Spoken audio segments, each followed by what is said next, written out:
jungle.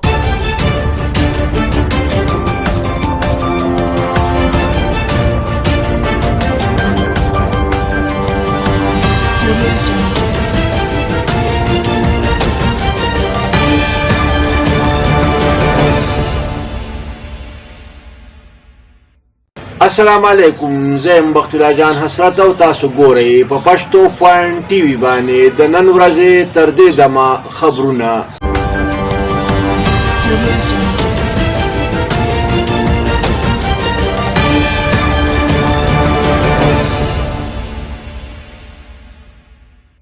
د ټولو اول سر خبرونه.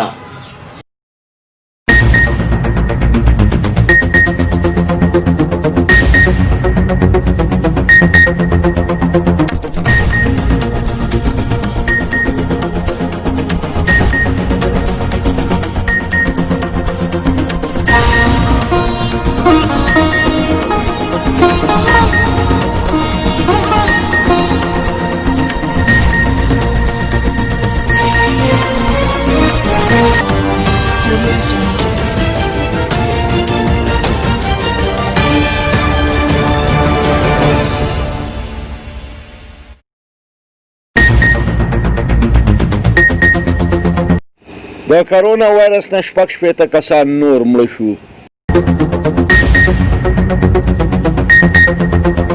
د مذهبي امورو وفاقي وزیر د سیکانو سره د غمرازۍ دپاره ګوردوارې ته ورغی. وزیر اعلی محمود خان د اوقاف د محکمې د ریکارډ د کمپیوټرایز کولو حکم ورکړ. د اطلاعاتو صوبایي مشیر اجمل خان وزیر ویلی دی چې په ضم اضلاعو کې به د 72 کالو د محرومو ازاله وشي. پیپلز پارټۍ ویلی دی چې 5 جولایي د پاکستان په تاریخ باندې بدنما داغ دی.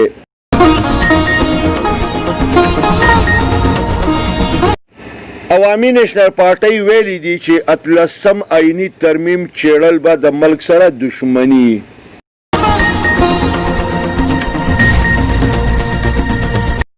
د پیپلز پارټۍ مشر پخوانی وزیر حیات الله درانی حق ورسېده. د پی ټی آی د صوبایي اسمبلۍ د ممبر عظما کاردار د پارټۍ رکنیت ختم کړی شو.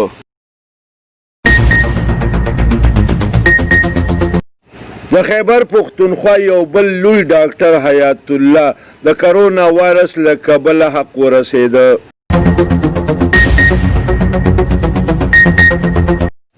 د ټرین د حادثې واحده زخمی ماشومه جیس لین حق ورسېده.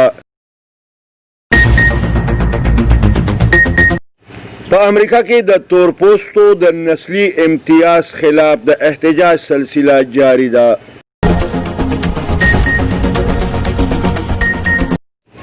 وفاقي وزیر مملکت علی محمد خان او ایم پی ای جمشید خان محمد د مولانا محمد قاسم سره جدا جدا ملاقاتونه وکړه.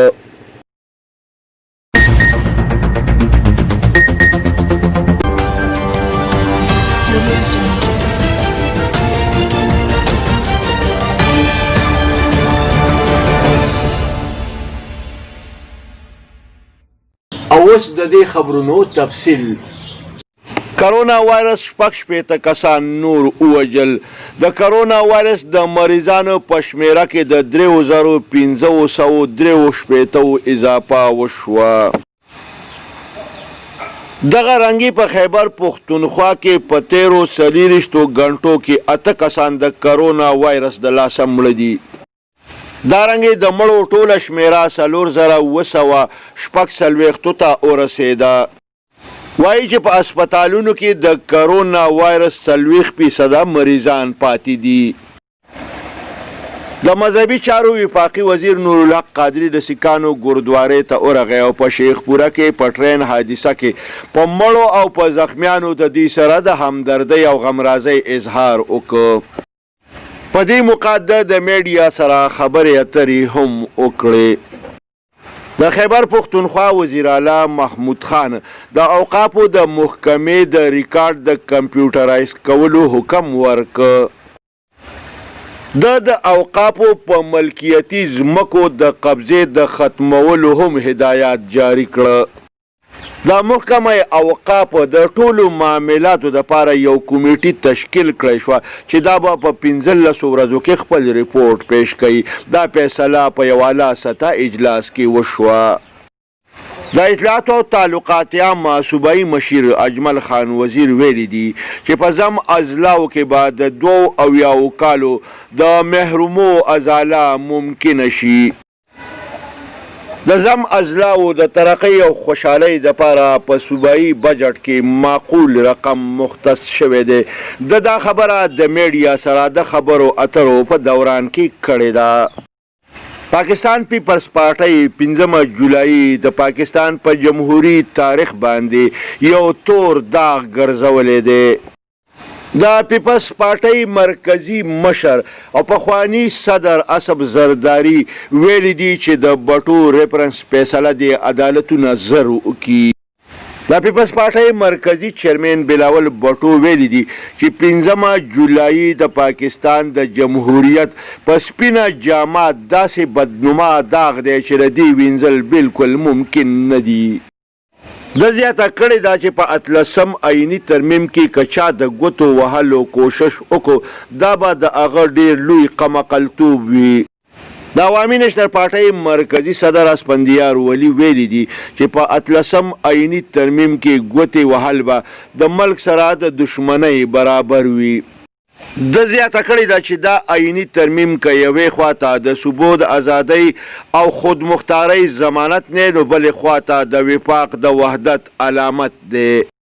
د پیپلز پارټۍ مشر او پخوانی وزیر حیات الله درانی حق ورسېده.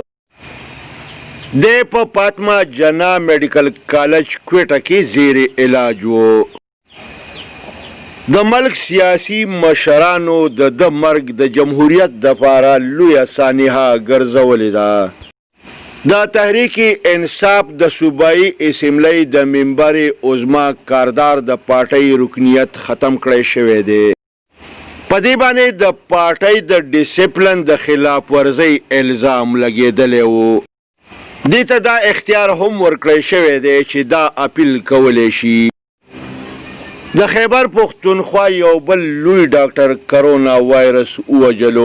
دغه شانتې په خیبر پښتونخوا کې در اوسه پورې د کرونا وایرس د لاسه د مړو ډاکټرانو شمیره 1400 ته ورسېده.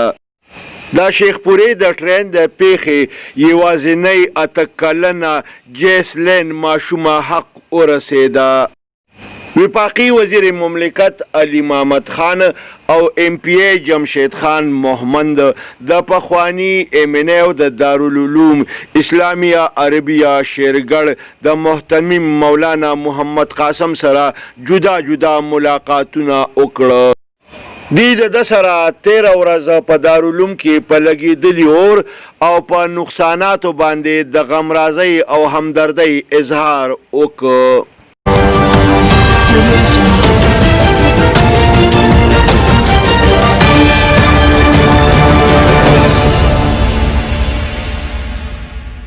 د دې سره د نن ورځې خبرونه پای ته رسي.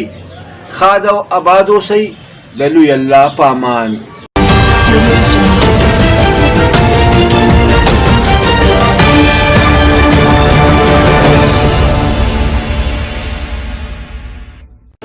کتونکو پښتو فاین ټي وي سبسکرایب کړئ. د ټلۍ په بټن غوطه کېدئ او دغه رنګې دا خبرونه کتل د خپل ژوند معمول وګرځوئ.